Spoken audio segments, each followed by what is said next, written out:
कल पंजाब की rice industry की एक चंडीगढ़ विखे बैठक हुई है, जिहदी प्रधानगी मानयोग सुनील जाखड़ जी पंजाब प्रदेश कांग्रेस के प्रधान उन्होंने की। मुख्यमंत्री नाल वलों संदीप संधू जी ते सुरेश कुमार जी ते फूड सप्लाई साडे बहुत ही सत्कारयोग मंत्री भारत भूषण जी आशू उहदे विच मौजूद सी। उन्हां दी पूरी ऑफिसर साहबान की टीम ते तृप्त रजिंदर बाजवा, राजा वड़िंग, आमला जी MLA वो मौजूद सन। पंजाब भवन दे विच बीते दिनी असी बासमती ट्रेड ते पंजाब राइस इंडस्ट्री वालों भारत भूषण जी की मिंटा की अगवाई दे विच असी उन्होंने मिले सी।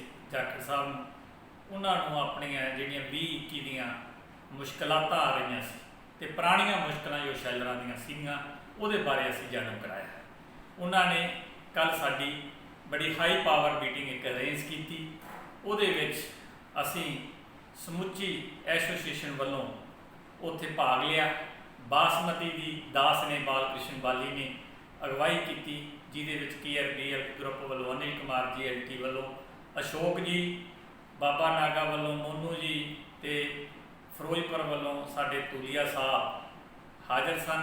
जलालाबाद तो बबलू जी, फिरोजपुर तो कमल जी, मोगे तो विनाश जी, पातड़ा तो पप्पू जी, 10 मैंबरां ने बासमती वालों हिस्सा लिया। तो उत्थे असी 1% की जी मंग रखी। उन्होंने सानू विश्वास दिवाया कि जल्दी ही पंजाब के उज्जवल भविख लई, इंडस्ट्री के उज्जवल भविख लई ते किसानां लई वो ये छूट देंगे। तो दूसरा भारत भूषण मिंटा जी की अगवाई दे विच कस्टम मिलिंग दियां भी असीं मंगां रखियां। उन्हां बारे मैं डिटेल जानकारी देना चाहुंदा कि सब तो पहलां असीं लेवी सिक्योरिटी की गल की कि 7,25,000 पिछले साल रिफंडेबल सी। इस बार पंजाब सरकार ने 5 लाख नॉन रिफंडेबल तो 5 लाख रिफंडेबल सिक्योरिटी करती। तो साडी मंग सी जो पिछले साल सी उन्होंने उस तरह किया जाए। तो उन्होंने वो साडी मंग प्रवान कर ली। तो आने वाले कुछ दिनों के जिहड़ियां साडीआं मंगां उहदी लैटर निकलूगी। ये साडी मंग प्रवान हो गई है कि पिछले साल जिन्नी ही सिक्योरिटी रहूगी। बैंक गारंटी का जिहड़ा एक बहुत वड्डा मुद्दा सी, पिछले साल 5,000 तो उपर लगती सी MT तो, इस बार उन्होंने 3,000 MT करती, 5 की जगह 10% करती। जो पिछले साल की पॉलिसी सी बैंक गारंटी उस तरह एप्लीकेबल रहूगी।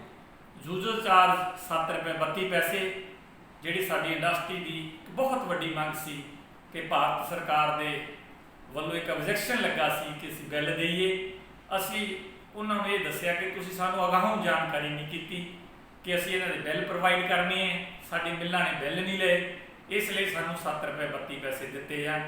उन्होंने कहा कि साडी भारत सरकार नाल गलबात हो गई है, मिनट्स ऑफ मीटिंग साडे कोले मिल जाणगे तो असीं GM साहब नूं कह के बिना बिलों तो तुहानूं 7 रुपये 32 पैसे रिलीज़ करवा देवांगे। तो इस साल जी 20-21 की पॉलिसी के तुसीं आपदे पुराने बारदाने के जिहड़े बिल है वो 23-24 रुपए के रेट के लैके रखियो, ताकि असीं FCI नूं प्रोवाइड करके भविख के यूजर चार्ज लै सकीए। तो उत्थे उन्होंने ये भी दसिया कि जिहड़ा मिलरां नूं अगे लख बोरी के मगर 50,000 बोरी अंदाजा असीं खरीद करके लाउणी हुंदी सी। बारदाने की कमी है दोस्तों, 60% तक मिलरां नूं बारदाना अपने वालों देना पऊगा। वो 7 रुपये 32 पैसे आपां नूं मिलणगे। तो जिहड़ा उहदा चावलां दा नवां बारदाना पंजाब भारत सरकार आपां नूं देऊगी।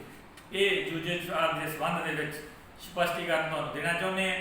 RO के किराए बारे, RO के किराए बारे कि जो पिछले साल की लैटर आपां नूं मिल गई है, चावलों की भी मिल गई है, पैड़ी की भी मिल गई है। 17-18 के विच साडे साथियों के कुछ पैसे कट्टे गए सी, 22.5 तो 10 रुपए दिते गए सी, 12.5 रुपए कट्टे गए सी। वो सानू उन्होंने कहा कि असी लैटर कढ़ के दोबारा FCI नूं दे देंगे आने वाले 10 दिनों के विच जां 15-30-9 तो पहला असी जिहड़ा RO का पुराना मुद्दा है ये भी सॉल्व करके वो कहते देवांगे। तुहानूं जिहड़ी अलॉटमेंट सी RO की इस साल 4,000 MT करती सी ते पिछले साल 1250 MT सी।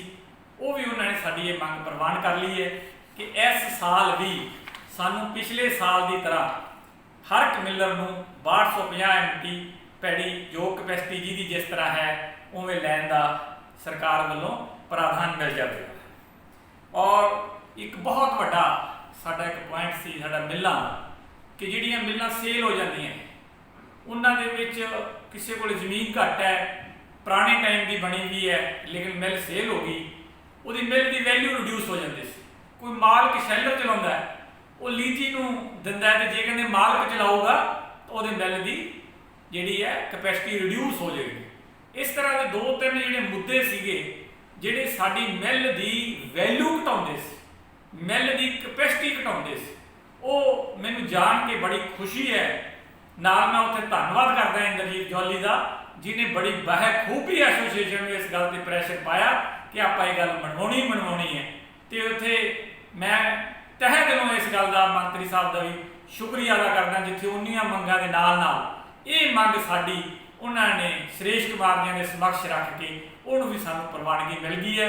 भविख दे विच साडी मिल की कोई जो कोई वेच लूगा, ਉਹਦੀ कोई जमीन घट है वध है, लेकिन जो पिछले साल पैड़ी मिलती सी उन्होंने पैड़ी रिड्यूस नहीं होगी। एक बहुत वड्डी मंग साडी जिहड़ी है ये पंजाब सरकार द्वारा शैलर उद्योग की मनी गई है। उस तो बाद पंजाब एग्रो के साडे बहुत साथियों के जिहड़े पैसे है पंजाब एग्रो वाल बैलेंस है, वो 34 करोड़ 60 लाख रुपया बैलेंस है उन्होंने पंजाब एग्रो का। ਉਹਦੇ ਲਈ ਸਾਨੂੰ ਮਾਨਯੋਗ ਜਿਹੜੀ ਸਾਡੇ ਡਾਇਰੈਕਟਰ ਅਨਿਤਾ ਮਿਸ਼ਰਾ ਜੀ ਮੈਡਮ, ਉਹਨਾਂ ਨੇ ਵਿਸ਼ਵਾਸ ਦਿਵਾਇਆ ਕਿ ਜਿਹੜੇ ਪੈਸੇ ਪਨਗ੍ਰੇਨ ਨੇ ਨਹੀਂ ਦੇਣੇ, ਇਹ ਸਮੁੱਚੀਆਂ ਏਜੰਸੀਆਂ ਨੇ ਦੇਣੇ ਆ। ਉਹਦੀ ਮੀਟਿੰਗ ਹੋ ਗਈ, ਉਹਦੀ ਪ੍ਰੋਸੀਡਿੰਗ ਬਣ ਗਈ ਵੀ ਤੁਹਾਨੂੰ 10-15 ਦਿਨਾਂ 'ਚ ਅਸੀਂ ਪਨਗ੍ਰੇਨ ਨੂੰ ਪੰਜਾਬ ਐਗਰੋ ਨੂੰ ਪੈਸੇ ਦੇ ਦੇਵਾਂਗੇ ਪਨਗ੍ਰੇਨ ਦੇ ਥਰੂ, ਤੇ ਉਹ ਤੁਹਾਡੇ ਮਿਲਰਾਂ ਨੂੰ ਪੈਸੇ ਦੇ ਦੇਣਗੇ। ये भी एक पिछले साल पंजाब एग्रो बंद होने के कारण साडे जिहड़े बिल आ वो पेंडिंग सीगे। कोविड-19 करके कई बंदियां ने 31/7 तक डिलीवरी लाई है, चावलों की दिती है, तो पॉलिसी दे विच उन्हां नूं घट दी प्रस्ताव दिता सी कि उन्हां नूं झोना घट मिलूगा। ये भी गल उन्होंने मन ली। और एक बहुत वड्डा मुद्दा 12-13 ते 13-14 का कुछ लोगों ने 30-9 तक डिलीवरी लाई सी चावलों की। पंजाब सरकार को भारत सरकार तो पैसे मिल चुके हैं। एक गुरु हरसाए के शैलर मालक ने कोर्ट के केस करके पंजाब सरकार तो पैसे भी ले लिए। असी वो बारे भी ये बेनती रखी तो उन्होंने कहा भी जी एजेंसियाँ हैं उन्होंने पैसे देने हैं, असी एजेंसियां ये लैटर कर देंगे कि 12-13-14 के जो 3-4 करोड़ रुपया साडा मिलरां दा रुकिया हुआ है वो असी तुहानूं दिवाउण दे वचनबद्ध होवांगे। जो असी दोस्तों मैमोरेंडम कस्टम मिलिंग का भारत भूषण बेंटे की अगवाई के विच असी बनाया सी, असी मंत्री जी जाखड़ साहब नूं दिता सी। मैनूं इत्थे दस्सण दे विच बहुत खुशी महसूस कर रहे हैं कि साडियां सारियां मंगां पुरानियां ते नवीआं सारियां पूरियां हो गईयां। एक लेवी सिक्योरिटी के पैसों की SRM ना होने करके स्पैशल मीटिंग एक मुद्दा जिहड़ा पेंडिंग है वो भी असी कराउण दा यतन करांगे। अगर किसी मिलर नूं लगदा है कि किसी तरह का कोई मुद्दा साडा बकाया है वो साडे प्रधान बेंटा साहब नाल संपर्क कर लैण। पिछले दिन ही कुछ साडे एक्स मिनिस्टर साडे उन्होंने मौजूदा मिनिस्टर ने 1-2 MLA साहबान ने कहा सी कि आपां जिहड़ी पंजाब दे विच विखरी एसोसीएशन है उन्हें भी इकट्ठा करिए। उहदे लई दास ने उन्होंने ये कहा सी मैं तां ना बागे पुराने का प्रधान बनना है, ना मैं मोगे का, ना ही अज तो ना मैं भविख च, क्योंकि मैं बासमती मिलर एक्सपोर्टर एसोसीएशन का प्रेजिडेंट हाँ। इसलिए मैं तो एक जिहड़ा भी कोई साडा प्रधान बनूगा जिवें महाभारत दे विच अर्जन के रथ के उत्ते असीं तां रथवान बन के कृष्ण वांगू उहनूं नाल उहदे सारथी बन के चलना है। जो भी एसोसीएशन नूं इकट्ठा करन लई किसी तरह के साडे कोले कोई मिलर साथी या कोई लीडर साहबान गलबात करनगे उहदा असीं सार्थक ते हाँ पक्की हल लई वचनबद्ध रहांगे। तो दोस्तों कोविड-19 का सीजन है, बीमारी चल रही है, साडे उपर पैड़ी का सीजन आ गया है। तुहानूं पता मटीरियल का रेट पिछले सालों नालों घट है। पंजाब सरकार नाल कोई मुद्दा नहीं रह गया, FCI नाल कोई मुद्दा नहीं रह गया। ਜੇ ਆਪਾਂ ਮਟੀਰੀਅਲ ਦੇ ਰੇਟ ਘੱਟ ਵਟੇ ਜਾਣੇ ਹੈ, ਆਪਾਂ ਆਪਦੇ ਸ਼ੈਲਰਾਂ ਨੂੰ ਸਰਵਾਈਵ ਕਰਨਾ ਹੈ, ਤਾਂ ਤੁਸੀਂ ਲੋਕਲ ਲੈਵਲ ਤੇ ਤੁਹਾਡੇ ਪੈੜੀ 17 ਦੀ ਜਗ੍ਹਾ 18 ਮੋਇਸਚਰ ਤੱਕ ਜੇ ਲੱਗ ਜਾਵੇ ਤਾਂ ਸਾਰੇ ਬੰਦੇ ਸਰਵਾਈਵ ਕਰ ਸਕਦੇ ਆ। ਉਹ ਕਿਵੇਂ ਲਵਾਉਣੀ ਹੈ ਉਹ ਤੁਹਾਡੇ ਵੱਸ ਹੈ। ਮੈਂ ਇੰਨੀਆਂ ਬੇਨਤੀਆਂ ਕਰਕੇ ਖਿਮਾ ਦਾ ਯਾਦ ਕਹਿ ਧੰਨਵਾਦ।